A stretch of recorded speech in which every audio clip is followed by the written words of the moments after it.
Since we're talking about oil for a second, why isn't the news talking about the fact that Joe Biden stopping the Keystone Pipeline, that's just putting more money in Putin's pockets by making us less energy independent? And nobody's talking about, under President Trump, we went to number one. I think we were number one, Saudi Arabia was number two, and Russia was number three, right? By not having the Keystone Pipeline, we're making ourselves vulnerable again to Russia having a bigger sphere in geopolitics. And not only that, but let's talk about for a second, the Democrats always like to say that they are green and they care about the environment and they are these stewards. Listen, the oil is coming into our country one way or another. It's either coming by rail, it's coming by ship, it's coming by automobile, right? Which causes more of a carbon footprint, pipeline or any of the other three things I just mentioned? And so that shows me they don't actually care, and Joe Biden's policy doesn't have anything to do with the green effect whatsoever. There's a lot to break down. So I believe it is simply true. The Keystone Pipeline, a pipeline transferring oil, consumes less carbon than freight delivery. Correct. Then there's a question about which leaks more. And I believe, and I could be wrong, so fact check me, that it still leans heavily against freight delivery, that freight is more likely to spill or leak than the pipeline does. But the pipeline did have many leaks. So I got to say, you know what? Let me give this one to the left. Just for the sake of argument, I'll say, okay, fine. The Keystone Pipeline you didn't like and you shut it down because you believe in the environment. I'm so glad that you're concerned about renewable energies and reducing our carbon emissions. So when do we open our new power plant, our new nuclear power plants? When do we get these thorium salt reactors online, which are zero carbon emission, carbon neutral, renewable, and safe? And they oppose it. Even Tulsi Gabbard was opposed to this. And I like Tulsi Gabbard. We have a fusion research facility at JPL, the Jet Propulsion Laboratory in California, that looks like it's like on the horizon. Where's that at? Who's stopping that? Who's Why isn't that in the headlines of every paper saying every day? If we want to talk about green energy, and I agree, like I think if we want to be number one energy exporters, energy production, fusion energy is going to change the world. So if we accomplish that, then oil is a thing of the past.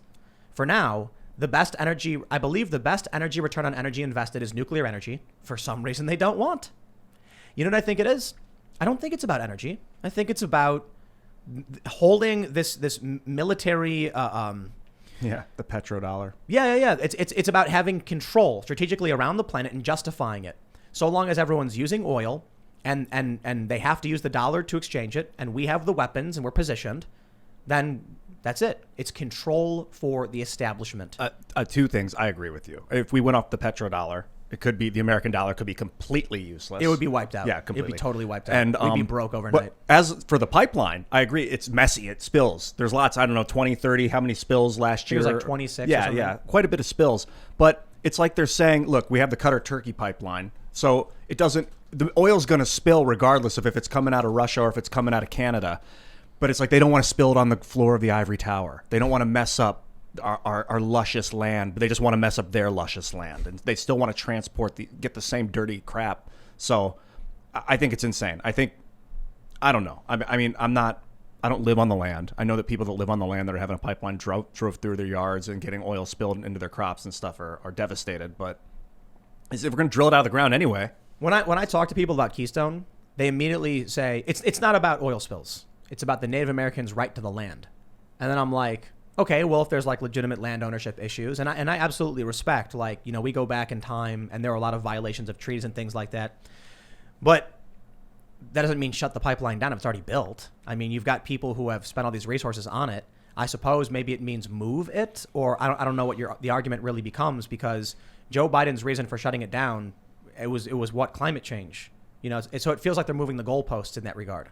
That when it becomes an issue of Native American sacred land, it's kind of like, all right, I guess, but weren't we just talking about climate change? Because I'm definitely willing to have that conversation. I don't want to steal anybody's land. You know what I mean? Like, I believe in private property rights. So if there's like legit claims, like, oh, you got a problem, Keystone, if you're building on someone else's property, why aren't we having that argument then? Why is it all about climate change and you're ignoring it? If you cared about the Native Americans, maybe that would be the forefront of this conversation. And the no DAPL protests were focused on that. But they were sending in cops to go shut it down. And where are the Democrats? It's all just climate change is the core issue. Meanwhile, the more we slow ourselves down in our energy production, it's just benefiting China, who is building more coal power plants. I'll tell you, man, listen, my problem with the climate change crowd is that they want me to sacrifice. They want me to do all these things I'm absolutely willing to do. I love trees. I love nature. I love being out in the wilderness and all that stuff. We're building a little chicken city. It's great. You have solar panels and batteries. Absolutely. Yep. Solar power. We try and do our best. Biodegradable Keurig cups because we want to make sure for sure. we're recycling. It's what is it called? PLA. It's the cornstarch version stuff. We're very, very eco-friendly here. Not PLA. That's a type of plastic. Oh, right. What is it then? What's the cellulose? Maybe. I'm not sure. I thought PLA was no. I could be wrong. Whatever. I need a plastics expert. It's made of cornstarch. Awesome. It's like a plastic, so it breaks down. And so we do these things, and then I look to these celebrities, and they're flying in private jets. They're buying beachfront property, and I'm like, so are you really concerned about this? Because you'd be building nuclear power plants if you really cared about. I'm not really concerned about the carbon emissions because we can recapture it and turn it into graphene by depositing carbon dioxide onto palladium. I mean, there's tests and studies like why isn't that also on the you got to think a little bit forward. Politics. Yeah. They've got a boogeyman. They got the money. They need to sell the oil, and they're acting like climate change is important, but they got to sell the oil to keep the machine turning. I think climate change is a big problem, and I think these elites, their mentality is, if everyone else sacrifices, I won't have to. I'm like, sorry, who are you to fly in a private jet and buy beachfront property because you think everyone else is going to do the heavy lifting and you don't have to? That's like, imagine you have a roommate and he's just sitting back you guys clean the house. I'm just going to sit here and eat pizza all night and do whatever I want. It's like, nah, we all got to pitch in, bro. You can't be the one complaining about how the house is all messy and then be the one who's sitting in your room playing video games all night, drinking Mountain Dew and eating pizza. Everybody's got to pitch in to clean this place up. So when I hear this from them, I don't trust them. I don't believe them. I don't. I'm sorry. I do think climate change is a problem. I just don't believe them when they say they care. So when Keystone gets shut down, there are so many questions around it. Is it more dangerous? Are there more spills? There's arguments it's not true. Is it more energy efficient? Is there less carbon emissions from it? So maybe it was a net positive. Well, I don't believe the liars who are telling me all these things and then BSing me, and who also reject nuclear power. Sorry, I've not heard a good argument against nuclear power.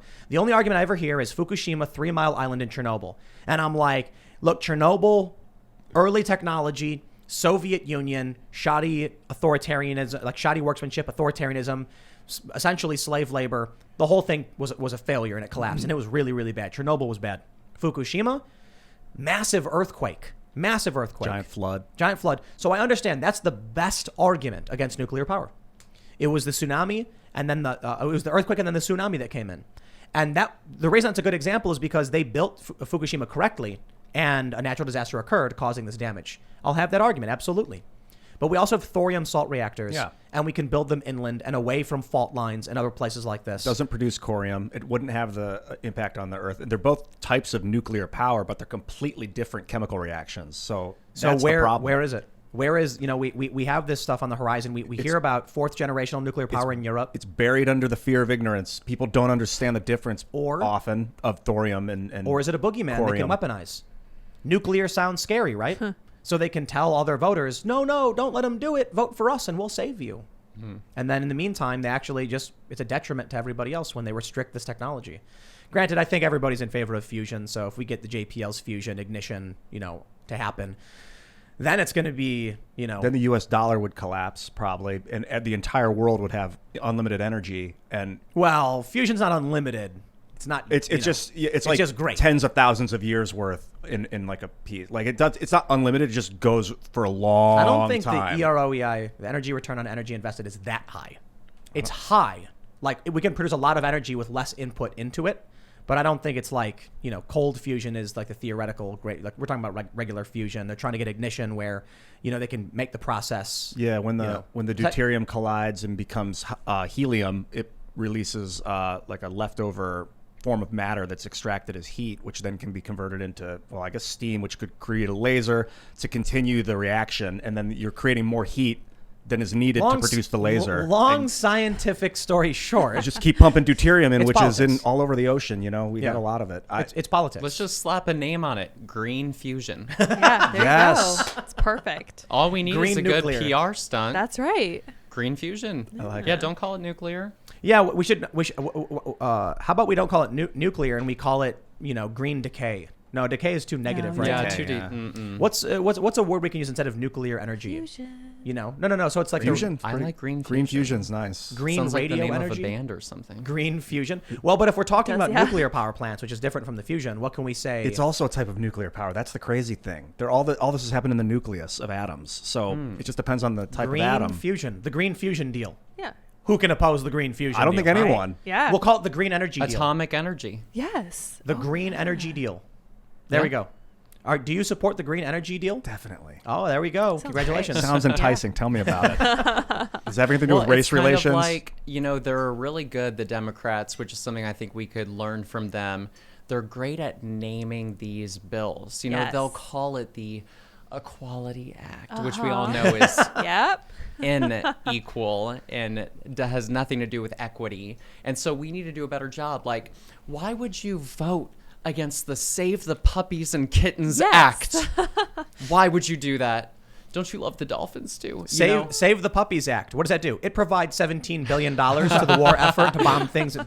Well, you see, why are you calling the Save the Puppies Act? Well, we saw a video of a dog in Syria. Yeah. And we were concerned that the militants there might harm it. So we're going to save the puppies by bombing Syria and taking their oil. Excellent. And the because the average- dogs could get sick from the oil. Yes, and the average American doesn't understand all of the pork that goes into it, and they don't understand Yep. the new COVID bill doesn't actually 100% go to our paychecks and to American citizens, and then they use that as propaganda to say, oh, see, the Republicans won't vote for this bill. Meanwhile, the Republicans understand the poison pill that went into the bill. Have you read 1984?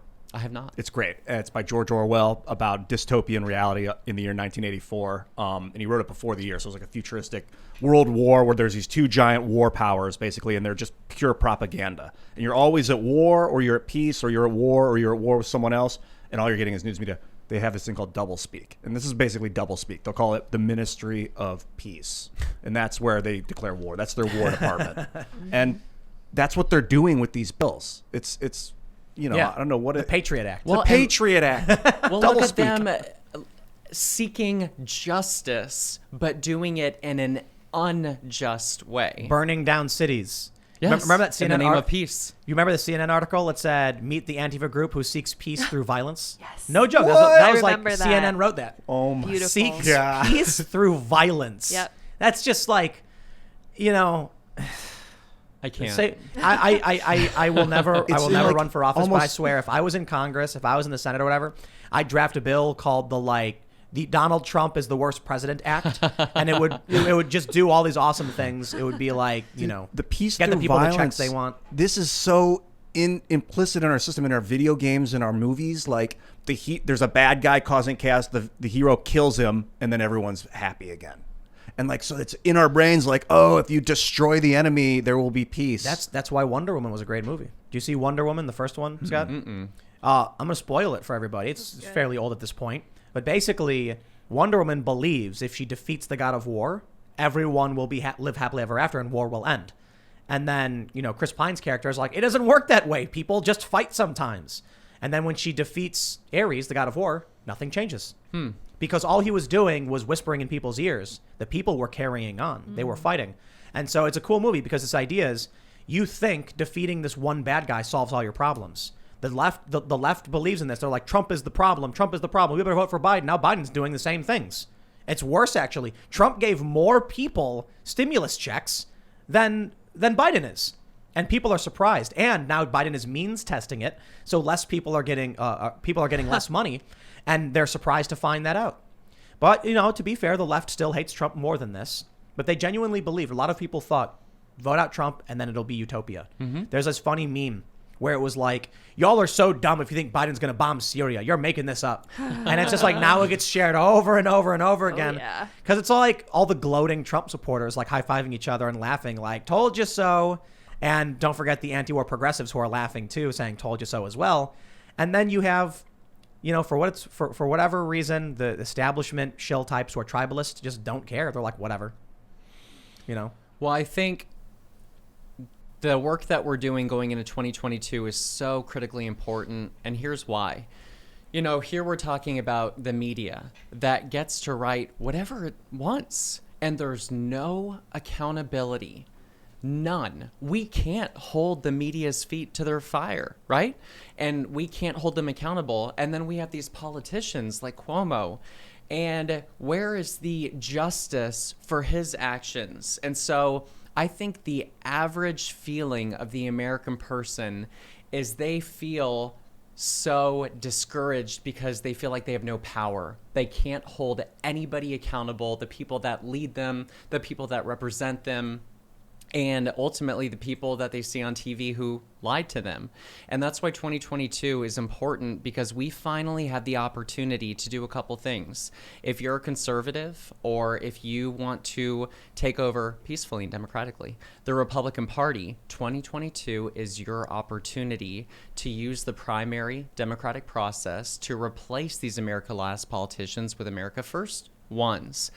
And I'm just encouraging everybody to get involved, that this is your final moment, that if you want to have accountability in the process, then join the voting process.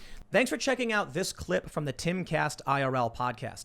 If you want to see the full show, come back to this channel, youtube.com/TimcastIRL, Monday through Friday at 8 p.m., where you can leave comments and super chat, and we actually will read your comments on the show. Don't forget to like, share, subscribe, and if you want exclusive members-only content, segments you can't get anywhere else, go to timcast.com, become a member, and we even have full bonus episodes. Thanks for hanging out, and we'll see you all next time.